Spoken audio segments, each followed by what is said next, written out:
বর্তমানে ভারতে BJP, Congress, CPIM বা আম আদমি পার্টির মতো একটা সর্বভারতীয় দল তৈরি করা হয়েছে। আর এই দলের নাম রাখা হয়েছে ককরোচ জনতা পার্টি, মানে আরশোলাদের দল। আর বলে দেই, মাত্র 4 দিনের মধ্যেই এই পার্টির ইনস্টাগ্রাম হ্যান্ডেলের ফলোয়ার সংখ্যা প্রায় 90 লক্ষ পার করে গেছে, যেটা বিজেপি ইন্ডিয়ার সর্বভারতীয় যে ইনস্টাগ্রাম হ্যান্ডেল রয়েছে তার থেকেও অনেকটাই বেশি। এবং যে হারে এই পার্টির ফলোয়ার্স বাড়ছে তাতে মনে করা হচ্ছে খুব তাড়াতাড়ি এটা ন্যাশনাল কংগ্রেসকেও পিছনে ফেলে দেবে। কিন্তু কেন তৈরি করা হয়েছে এই পার্টি, আর কেন এই পার্টির এমন অদ্ভুত নাম মানে ককরোচ বা আরশোলা জনতা পার্টি রাখা হয়েছে? এই পার্টির সদস্য কারা? কেন আজকের দিনে ইন্টারনেটে যুব সমাজ এই পার্টিকে হিউজ সাপোর্ট দিচ্ছে? আবার অন্যদিকে কিছু লোক দাবি করছেন এই পার্টি আসলে ভারতে, নেপাল বা বাংলাদেশের মতো কিছু জেনজি মুভমেন্ট করার জন্য বানানো হয়েছে, যেখানে মূল লক্ষ্য হলো বিজেপি সরকার বা ভারতের গণতান্ত্রিক সরকারের পতন ঘটানো। এবং এটা আসলে আমেরিকার ডিপ স্টেটের একটা ষড়যন্ত্র। তো প্রশ্ন হচ্ছে, সত্যি কোনটা? আমি রয়েছি মিঠুন আপনার সাথে, আর আপনি দেখছেন রোমাঞ্চপিডিয়া। আজ কথা হবে ককরোচ জনতা পার্টিকে নিয়ে। কেন এই পার্টি তৈরি হলো, কিভাবে তৈরি হলো, আর কারা এই পার্টিকে সাপোর্ট করছে, এই সমস্ত বিষয় একদম নিরপেক্ষভাবে আপনাদের সাথে কথা বলবো। এই ভিডিওতে আমি দুই পক্ষের কথাই আপনাদের সামনে তুলে ধরবো, যাতে আপনার কাছে পুরো বিষয়টা ক্লিয়ার হয়ে যায় এবং আপনি নিজে ডিসিশন নিতে পারবেন যে কোনটা ঠিক কোনটা ভুল। তো চলুন শুরু করা যাক। 11ই মে 2026 প্রশ্নপত্র ফাঁস হয়ে যাওয়ার জন্য প্রায় 22 লক্ষ নিট পরীক্ষার্থীর ভবিষ্যৎ অনিশ্চয়তার মধ্যে পড়ে যায়। কারণ প্রশ্নপত্র ফাঁস হওয়ার জন্য পুরো পরীক্ষাটাই ক্যান্সেল করে দেওয়া হয়। এই নিট হলো ডাক্তারি পড়ার এন্ট্রান্স এক্সাম। সেখানে যদি পরীক্ষার প্রশ্নপত্রই ফাঁস হয়ে যায় তাহলে ভবিষ্যতে কেমন ডাক্তার আমাদের দেশে তৈরি হবে তা নিয়েও কিন্তু একটা বড় প্রশ্নচিহ্ন ওঠে। অন্যদিকে আবার এই পেপার লিকের সাথে এমন কিছু ব্যক্তির নাম জড়িয়েছে যাদেরকে লিঙ্ক করা হচ্ছে বিজেপি পার্টির সাথে। ফলে এই যে লক্ষ লক্ষ ছাত্রছাত্রীরা যারা দিনরাত পরিশ্রম করে একটা পরীক্ষা দেয়, যাদের আর্থিক অবস্থা অনেকের এমন থাকে যে তারা সেকেন্ড টাইম হয়তো পরীক্ষাটা দিতেও পারবে না, এমন ছাত্রছাত্রীদের ভবিষ্যৎ যারা নষ্ট করে দিচ্ছে কিছু দুর্নীতিবাজ নেতারা, সেখানে সমস্ত ছাত্রছাত্রীদের ক্ষোভ এসে পড়ে কেন্দ্র সরকারের উপরে। আর শুধুমাত্র কিন্তু 2026 সাল নয়, এর আগেও বহুবার বিভিন্ন পরীক্ষার প্রশ্নপত্র ফাঁস হয়ে গেছে।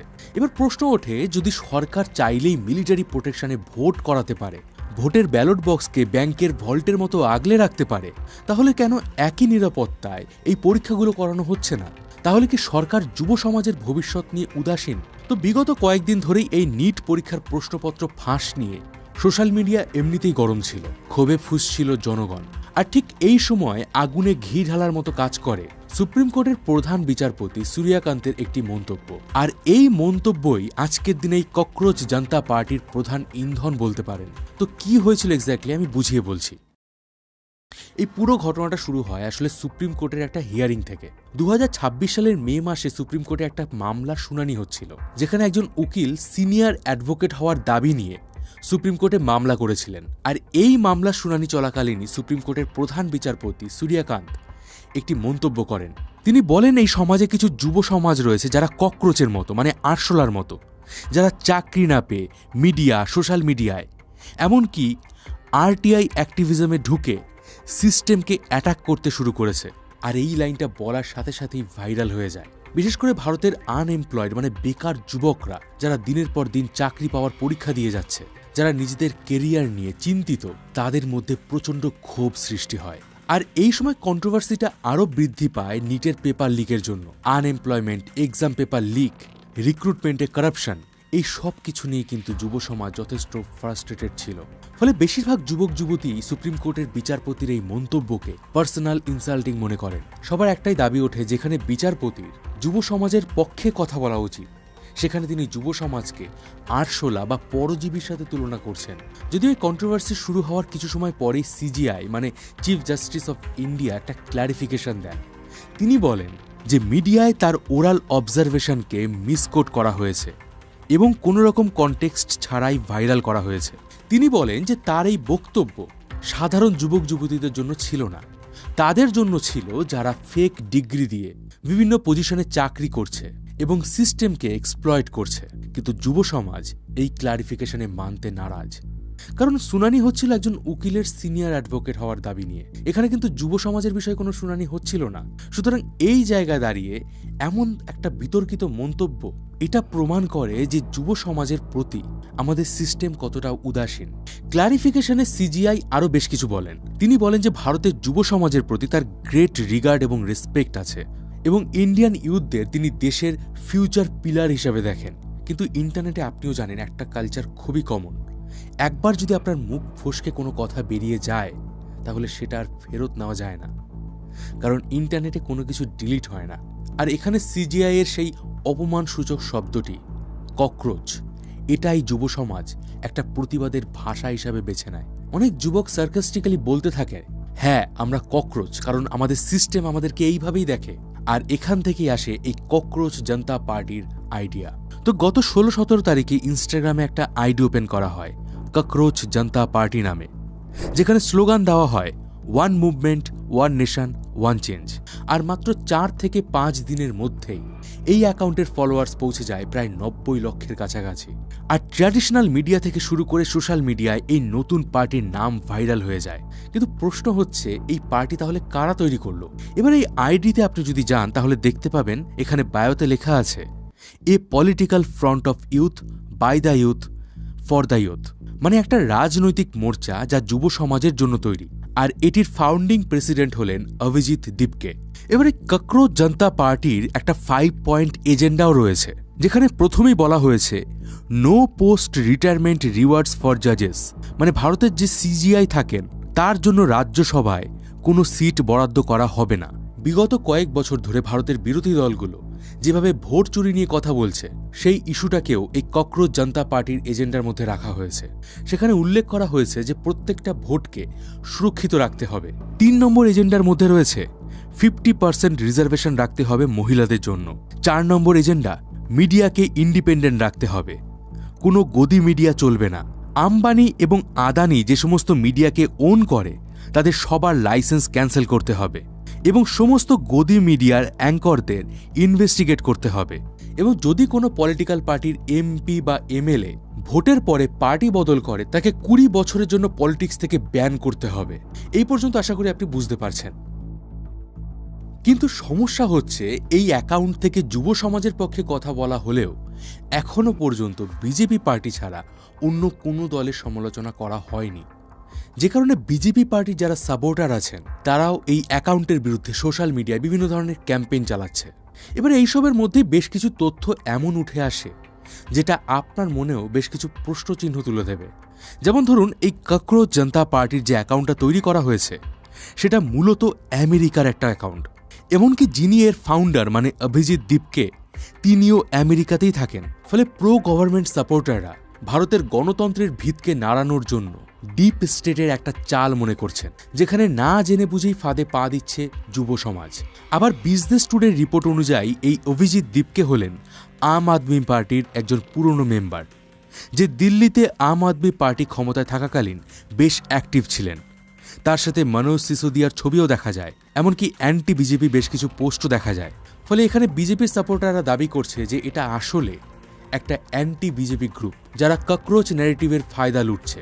এদের আসল উদ্দেশ্য হচ্ছে নেপাল বা বাংলাদেশের মতো ভারতেও একটা অরাজকতা সৃষ্টি করা, যাতে ভারতের অর্থনীতিকে দুর্বল করে দেওয়া যায়। তবে আবার অন্য দিক থেকে অভিজিৎ দীপকেও একটা পাল্টা মন্তব্য করেছেন। তিনি একটা পোস্টে দাবি করেছেন ভারতের যুব সমাজ এতটা বোকা নয় যে তারা নেপাল বা বাংলাদেশের মতো কোনো ঘটনা ঘটাবে। এবার আপনার মনে প্রশ্ন আসতে পারে যে তাহলে কি দেশে কোনো সমস্যা নেই? গত 12 বছর ধরে কি তাহলে সবকিছু ঠিকঠাকভাবে চলছে? এর উত্তর হলো না। এই মুহূর্তে ভারতবর্ষ একটা অর্থনৈতিক সংকটের মুখোমুখি রয়েছে। টাকার মান দিন দিন কমছে। হয়তো কিছুদিনের মধ্যে $1 দাম 100 টাকা পার হয়ে যেতে পারে। যদিও এর পেছনে বেশ কিছু বিশ্ব রাজনীতির প্রভাবও রয়েছে, কিন্তু যুব সমাজের মধ্যে যে আশা ছিল যে ভারত ও চীনের মতো দ্রুত অর্থনীতিতে এগিয়ে যাবে, বেকারত্ব কমবে, দুর্নীতি কমবে, অন্তত চাকরি বা এডুকেশন সেক্টর ইমপ্রুভ হবে, তা হচ্ছে না। ফলে এই মুহূর্তে যুব সমাজ এমন একটা কিছু চাইছে যার মাধ্যমে তারা তাদের ক্ষোভের বহিঃপ্রকাশ করতে পারবে। আর আজকের দিনে ইন্টারনেটে মিম এবং স্যাটায়ার তাদের ফ্রাস্ট্রেশনের ভাষা হয়ে উঠেছে। তো বলতে পারেন ককরোচ জনতা পার্টির এই যে হিউজ সাপোর্ট, এটা তারই ফল। কিন্তু এখানেও একটা প্রশ্ন আসে, যুব সমাজের এই ক্ষোভকে কি কিছু মানুষ হাইজ্যাক করার চেষ্টা করছে শুধুমাত্র নিজেদের পলিটিক্যাল সিস্টেমকে চালিয়ে নিয়ে যাওয়ার জন্য?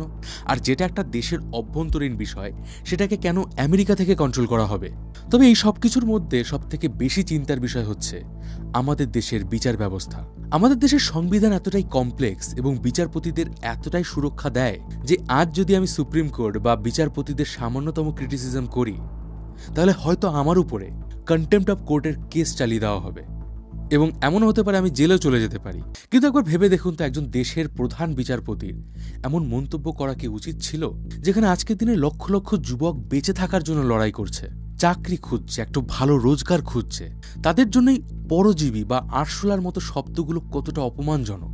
আজকের দিনে বহু মানুষ, এমনকি আমি নিজে, এই সোশ্যাল মিডিয়াকে ব্যবহার করে নিজের কেরিয়ার করেছি, নিজের পরিবারকে আর্থিকভাবে সচ্ছল করেছি। সিস্টেম যদি আমাকে চাকরির গ্যারান্টি দিতে না পারে, আমার জীবনের নিরাপত্তা দিতে না পারে, তাহলে আমি যদি সোশ্যাল মিডিয়াকে বেছে নেই নিজের রোজগারের জন্য, তাহলে সেটা কি অন্যায়? আর এই সোশ্যাল মিডিয়ার জবটা কিন্তু মোটেই ইজি নয়। আমি যখন এই ভিডিওটা শ্যুট করছি, এখন বাজে ভোর প্রায় 4টে। আমি গত সারা রাত ধরে আমি এই স্ক্রিপ্টটা নিয়ে রিসার্চ করেছি, পড়েছি, লিখেছি। ইভেন যখন আমি ভিডিওটা শ্যুট করব, এডিট করব বা যখন ভিডিওটা পাবলিশ করব, তখনও পর্যন্ত আমি হয়তো ঘুমাবো না। এবং গত 5 বছর ধরে আমি এইভাবে স্ট্রাগল করে এই চ্যানেলটাকে বড় করেছি। এবার কেউ যদি হঠাৎ করে এসে আমাকে বলে আমি আরশোলা, আমি পরজীবী, সেটা আমার কাছে কেমন লাগবে শুনতে? আবার এই কথাটার পাশাপাশি এটাও মাথায় রাখবেন, আমাদের দেশ কিন্তু গণতান্ত্রিক। গণতন্ত্রের প্রতি 5 বছর পর পর আপনার কাছে কিন্তু হিউজ একটা পাওয়ার আসে। তাই এই মুহূর্তে এখনই যদি আপনি আবেগের বশে এমন কিছু করে ফেলেন যাতে দেশের ক্ষতি হতে পারে, তাহলে কিন্তু আপনি পস্তাবেন।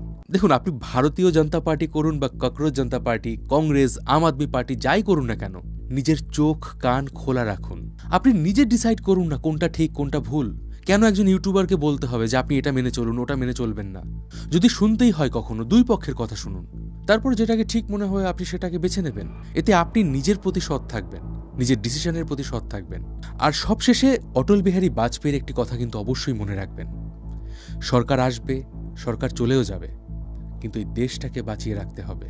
আর দেশ তৈরি হয় দেশের জনগণ দিয়ে। কমেন্ট সেকশনে কমেন্ট করে জানান আপনি কি তাহলে ককরোচ পার্টিতে জয়েন করছেন, আর যদি করে থাকেন তাহলে কেন জয়েন করছেন সেটাও বলুন। আর এই ভিডিওটা থেকে আপনি যদি ডিটেলসে সমস্ত কিছু জেনে থাকেন, তাহলে অবশ্যই ভিডিওটা একটা করে লাইক করে দিন, আমাদের এই চ্যানেলকে সাপোর্ট করুন, সাবস্ক্রাইব করে দিন।